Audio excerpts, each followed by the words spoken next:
So earlier in my live stream today, someone said, why does God give cancer to humans? Another person said, why did God kill babies in the past? And I want to go ahead and address this for all the atheists that think that this is some type of like destruction of Christianity. Instead, I'm going to flip it on you and show you how this is an inconsistent view even on your part. Because on one hand, you'll ask why God doesn't get involved today in the evils of men, but then you'll get mad when he did get involved in the past.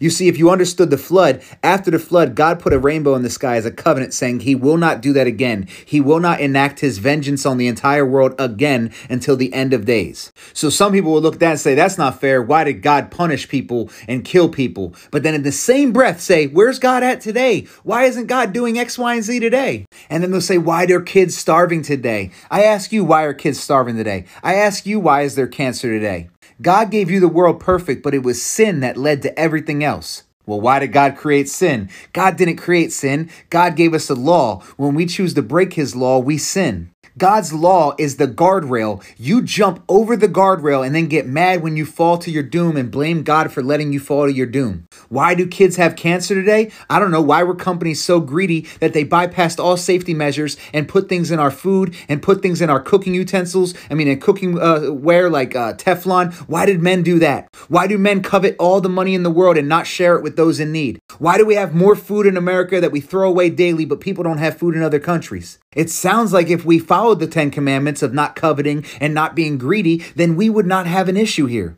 Well, what about all the kids in foster home? Well, maybe if you followed the 10 commandments and you weren't having sex before marriage, then you wouldn't have all these kids that are in foster homes. Why is there war? I don't know. Maybe if you loved your neighbor and loved everybody as God loves us, then there would be no war.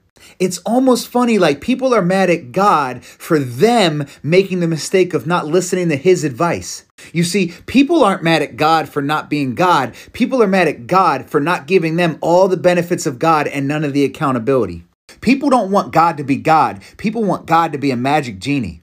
And also what's funny is you want God to step in and kill evil people in other places that are doing evil things that you disagree with, but you would never agree that God should step in and stop you. Like seriously, if you want God to stop all the evil of the world, what if he started with you? What if before you lied today, when you lied to your friend, he snatched your breath from you? What if right after you had premarital sex, you dropped dead?